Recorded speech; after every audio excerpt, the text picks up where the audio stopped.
Hello and welcome to my channel. I've picked up this old Top Gear car kit. It was released back in 2008 after one of their most popular episodes, where the boys converted 3 cars into boats. So let's open it up and check it out. We have a stack of coloured glossy pre-cut cards. Let's just hope there's nothing missing. We also have some full colour assembly instructions. Let's take a look at this before we go any further. The opening page gives us a little bit of advice, which should help limit your frustration with this kind of kit. First up we have Richard's damper van, and I will be building these up in order. There's only 15 steps to follow across 8 pages, and at the end we see an example of the completed van. Next up we have Jeremy's toy boater.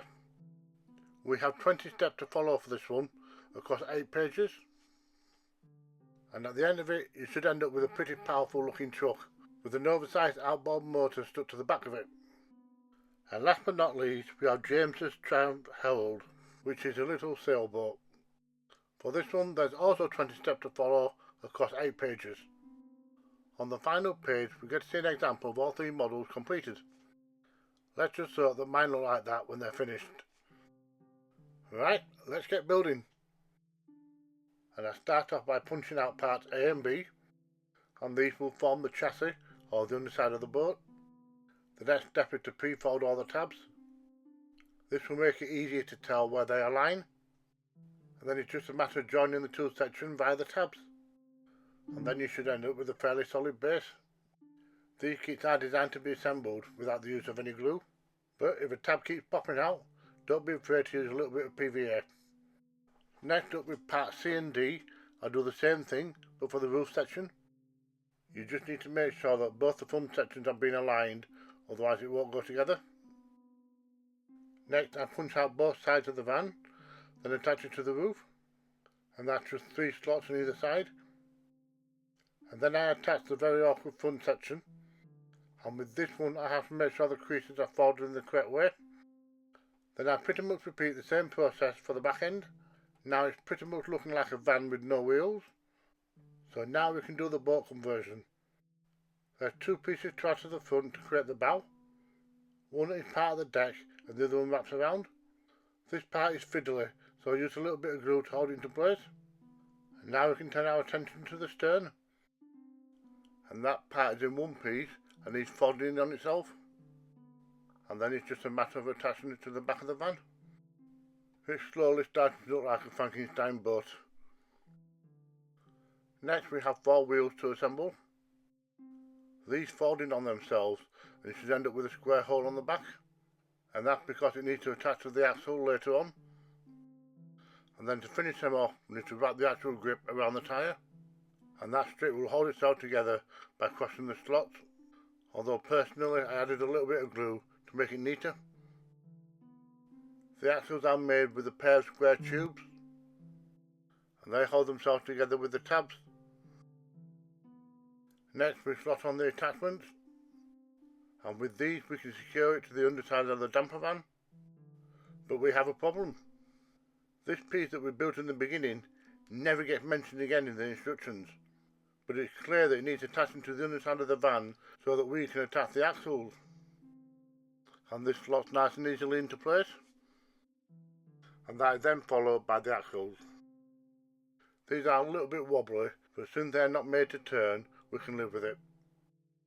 Next I add on all 4 wheels, and the square pegs fit perfectly into the square holes.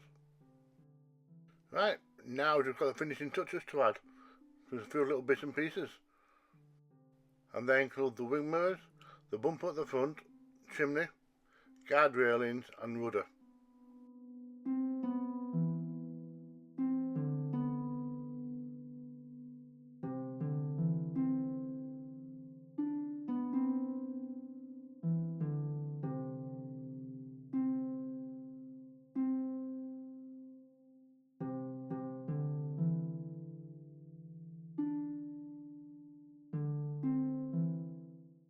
And with that, the damper van is complete. So let's check out the 360 so we can see it in all its glory. These kits always end up wonky and there's no escaping that. But otherwise, It's nice to get the first one over and done. Hopefully now I've built up some experience, I shall get through the other kits a bit quicker. Right, it's time for kit number 2, Jeremy's Toy Boater. The pieces I've just punched out are folded over and inserted into the chassis, and then it's time to pre-fold all the tabs. Once I popped out the other part of the chassis, I connected them both together, and this created a very stable base. There's an additional block which is also added on, and each additional piece made the whole thing more rigid. It's time to start working the body, and I begin with the cab. As usual, I fold along all the seams. Next, I add on the top of the cab, which includes the windscreen. Just by having this in place, it helps stop the model wobbling about. Now I can attach this to the chassis. It does help by running a knife over these pre-cut areas and opening them up a bit. The final tab just needs easing into place. The trailer part comes in 3 sections, 2 sides and the back. I put on the side first, but I found that these resisted a little bit, so I just have to be a little bit patient and get through it. The very back of it goes on easy enough. I found that adding a little pressure and shaking the tabs help ease them in, because you could risk the tab bending or breaking. Then I have a pair of wheel guards to add into the truck bed. Next I need to make up and push into place the extender bumper, and this goes in at the front, and here's how it looks when it's done. Next I make up a pair of wheel axles, and these are made the exact same way as the damper van, and then they need slotted into place on the underside of the truck. We also need to make up 4 wheels, and once again these are made the same way as the previous vehicle, so there's no point filming the process again, and then they can all be slotted into place. These are a little bit bigger though, so they're not quite as fiddly to assemble, and if you want to make sure they don't drop off, you can always add a little bit of glue. Next I assemble the seat and the steering unit. You can also see the throttle lever to one side, and then that's slotted into place. Now I have a few little bits and pieces to add. That includes a pair of floodlights to the roof, plus the wing mirrors on the doors, as well as the steering wheel for the control unit. And next I have to build the oversized outboard motor, and this has a lot of pieces which need tucking into each other, but thankfully it's symmetrical. I struggled to get the propeller into place, which is basically pushing a round hole into a square peg. And that's held into place with a small piece of card, and once that's slotted in at the back of the truck, you can call this one completed. So that's 2 down and 1 to go. So let's check out the 360. With this kit there's nothing really too special with it, as all the seafaring stuff is at the back, and the rest of it is pretty much just a regular truck. Excuse the setting, these models are just too big to fit in my lightbox. Now it's time for the third and final car, which is James's Triumph Herald. First up we're going to make a pair of seats, and these basically fold into themselves, leaving a couple of tabs underneath. Then we put them to one side so we can start work on the front of the car body, and we basically fold it in on itself until we end up with a box. And we also put that to one side so we can work on the mast and the sail. The pole just basically needs bending around until it's roughly in a circle shape. Then it can be pushed through the hole in the bonnet straight through to the bottom. Opening up the edges will make sure it won't fall out. And then we can add the steering wheel, which consists of 2 parts, the shaft and the wheel. And then for the rear of the car we'll have to make another block, except this time it's open at the bottom. And for now we'll put it to one side.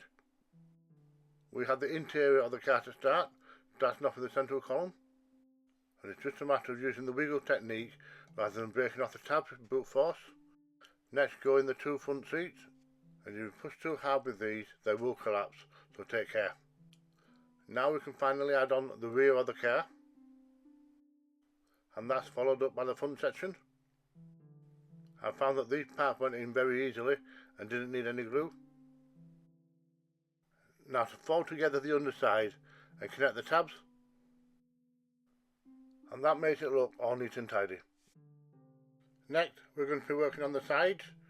It folds in on itself where the rear lights are, then the rest of it folds in half and slots into the sides. There's quite a few tabs to attach, and one of them is hidden under the rear wheel arch. I found using a craft knife helped to encourage it into place. And then I go ahead and push into place the rear seats, and on top of that goes in place this wooden decking, and that will stop the seat from falling out. After that goes in place the windshield, and this curves round at the front. And then we've got the axles to fold up and place underneath. The ends are left open until the wheels cover them up.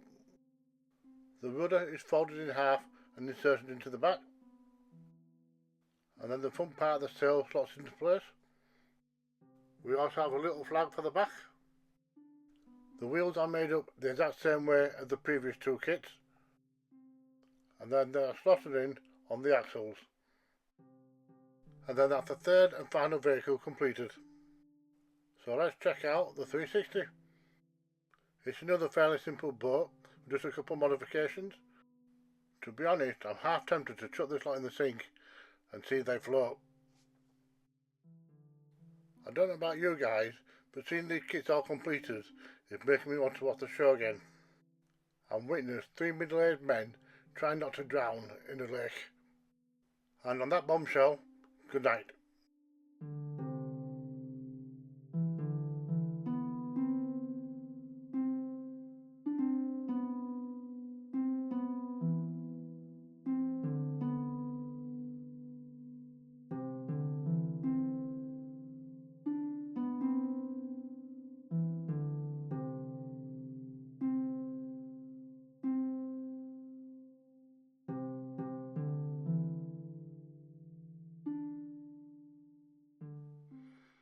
Thank you for watching. Don't forget, if I can do it, so can you.